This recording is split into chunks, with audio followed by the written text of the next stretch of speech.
Salut à tous et bienvenue sur ma chaîne. Aujourd'hui, on va aborder un sujet super important, souvent entouré de mystères et de fausses informations. Le corps de la femme. Que vous soyez un homme cherchant à mieux comprendre ou une femme voulant démêler le vrai du faux sur son propre corps, cette vidéo est pour vous.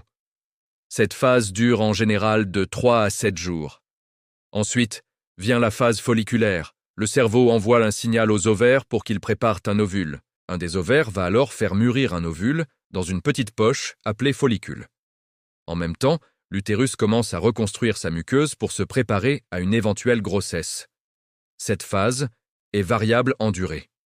Puis, au milieu du cycle, vers le 14e jour pour un cycle de 28 jours, c'est l'ovulation. C'est le moment clé. Le follicule se rompt et libère l'ovule mature, qui est alors prêt à être fécondé. C'est la période de fertilité maximale de la femme. L'ovule ne survit que 12 à 24 heures s'il n'est pas fécondé. Enfin, on entre dans la phase lutéale. Après l'ovulation, le follicule vide se transforme en corps jaune. Ce corps jaune produit des hormones, notamment la progestérone, qui aident à maintenir la muqueuse utérine épaisse et accueillante. S'il n'y a pas de fécondation, le corps jaune se dégrade, les niveaux d'hormones chutent et cela déclenche les prochaines règles, et le cycle recommence. Maintenant, parlons des mythes autour des règles. Mythe numéro 1. Une femme qui a ses règles n'est pas propre. C'est totalement faux. Le sang menstruel n'est pas sale. Il est composé de sang, de tissu de la muqueuse utérine et de sécrétions. C'est un processus naturel et sain, signe que le corps fonctionne bien. Mythe numéro 2. Toutes les femmes souffrent de douleurs atroces pendant leurs règles. Alors, beaucoup de femmes ressentent des crampes. C'est vrai. C'est dû aux contractions de l'utérus. Mais l'intensité varie énormément. Certaines n'ont presque pas mal, d'autres ont des douleurs très intenses qui peuvent être handicapantes. Si la douleur est insupportable, il est crucial de consulter un médecin. Ça pourrait être le signe d'une condition comme l'endométriose. Ce n'est pas normal de souffrir au point de ne plus pouvoir vivre sa vie. Mythe numéro 3. On ne peut pas tomber enceinte pendant ses règles. Attention, c'est un mythe dangereux. C'est rare, mais c'est possible. Pourquoi ? Parce que les spermatozoïdes peuvent survivre jusqu'à 5 jours dans le corps de la femme. Si une femme a un cycle court et des règles un peu longues, il est possible qu'un rapport non protégé à la fin des règles soit suivi d'une ovulation précoce. Les spermatozoïdes, encore présents, pourraient alors féconder l'ovule. Donc, la prudence est toujours de mise. Passons maintenant à un autre sujet fascinant, l'orgasme féminin. Là aussi, les mythes ont la vie dure. Le plus grand mythe, c'est qu'il n'y aurait qu'un seul type d'orgasme, l'orgasme vaginal, provoqué uniquement par la pénétration. C'est faux, faux et archi-faux. La réalité est bien plus riche et diverse. La plupart des femmes atteignent l'orgasme plus facilement, et souvent plus intensément, grâce à la stimulation du clitoris. Le clitoris est un organe entièrement dédié au plaisir. La partie visible n'est que la pointe de l'iceberg. Il a une structure interne complexe, avec des milliers de terminaisons nerveuses. Pour beaucoup de femmes, la stimulation clitoridienne directe est essentielle pour jouir. Mais ce n'est pas tout. Il existe une multitude de chemins vers l'orgasme. Certaines femmes peuvent avoir un orgasme par la seule stimulation vaginale, souvent en stimulant une zone appelée le point G, qui est en fait une partie interne du clitoris. D'autres peuvent atteindre l'orgasme par la stimulation des seins, du col de l'utérus, ou même sans aucune stimulation physique, juste par la pensée ou l'excitation psychologique. L'important à retenir, c'est qu'il n'y a pas de bonne ou de mauvaise façon d'avoir un orgasme. Chaque femme est unique. Le plus gros obstacle à l'orgasme féminin, c'est la pression. La pression de devoir jouir à chaque rapport, la pression de devoir jouir par la pénétration seule. La communication est la clé. Parler à son ou sa partenaire de ce qu'on aime, de ce qui nous fait du bien, explorer ensemble sans jugement. Le plaisir est un voyage, pas une destination obligatoire. Un autre point important, c'est la libido, le désir sexuel. Mythe. Les femmes ont naturellement moins de désir que les hommes. Encore une fois, c'est une simplification excessive. La libido féminine n'est pas inférieure, Elle est souvent plus complexe et plus sensible au contexte.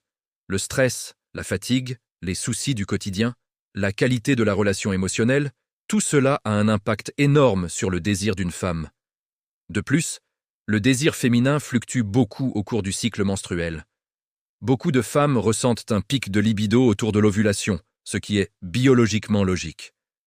Mais le désir peut être présent à tout moment. Il n'est pas linéaire comme on le pense souvent pour les hommes. Il peut avoir besoin de plus de temps pour s'éveiller, avec des préliminaires, une ambiance intime, une connexion émotionnelle forte. Dire qu'une femme a peu de désir est souvent une façon d'ignorer tous les facteurs qui l'influencent.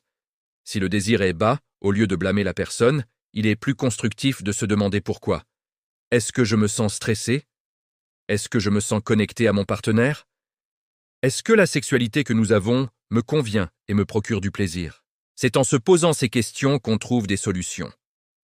Abordons maintenant un sujet souvent tabou, l'apparence du corps, et plus particulièrement des parties intimes. Il y a une énorme pression sociale et médiatique pour que le corps des femmes ressemble à un certain idéal, qui est souvent irréaliste. Concernant la vulve, par exemple, il n'y a pas de normes. Chaque vulve est unique. La taille, la forme, la couleur des lèvres, petites et grandes, tout varie d'une femme à l'autre. L'idée qu'il y aurait une vulve parfaite vient principalement de l'industrie pornographique et est totalement déconnectée de la réalité. Il est crucial d'arrêter de comparer et de complexer. Toutes les vulves sont normales. De même pour la poitrine. Grande, petite, ronde, en poire, asymétrique. Toutes les formes sont naturelles. Les seins changent tout au long de la vie. À la puberté, pendant la grossesse, avec l'âge. Il n'y a pas de taille idéale. La valeur d'une femme n'a absolument rien à voir avec la taille de son bonnet de soutien-gorge. Apprendre à aimer son corps tel qu'il est, avec ses particularités, c'est un cheminement essentiel vers l'acceptation de soi et une vie amoureuse épanouie. Enfin, parlons de la ménopause. C'est une étape naturelle dans la vie d'une femme, qui marque la fin des cycles menstruels et de la capacité de procréer. Elle survient généralement entre 45 et 55 ans. Mythe. La ménopause, c'est la fin de la vie de femme et de la sexualité. C'est une vision tellement dépassée et triste. Oui, la ménopause s'accompagne de changements hormonaux qui peuvent entraîner des symptômes comme des bouffées de chaleur, des troubles du sommeil ou une sécheresse vaginale. Mais ce n'est pas une maladie. Et surtout, ce n'est pas la fin de la sexualité. Beaucoup de femmes rapportent même une sexualité plus libre et épanouie après la ménopause. Plus de soucis de contraception, plus de règles, une meilleure connaissance de leur corps et de leurs désirs. La clé, c'est de s'adapter. Pour la sécheresse vaginale, il existe des lubrifiants très efficaces qui peuvent rendre les rapports beaucoup plus confortables. L'important est de continuer à avoir une vie sexuelle si on en a envie, de communiquer avec son partenaire sur les changements et les nouveaux besoins. La ménopause, c'est une nouvelle phase de la vie, avec ses propres défis, mais aussi ses propres joies et sa propre liberté. Ce n'est certainement pas une fin. En résumé, le corps de la femme est incroyablement complexe, changeant et puissant. Il n'est pas une machine prévisible, mais un écosystème vivant qui évolue au fil du temps et des expériences. Comprendre sa biologie, c'est bien, mais comprendre que chaque femme est unique, c'est encore mieux. Le plus important, c'est la communication, le respect et la curiosité.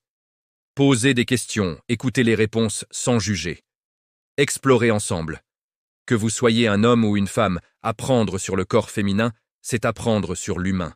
C'est briser des tabous qui pèsent sur tout le monde et qui nous empêchent de vivre des relations plus authentiques et plus épanouissantes.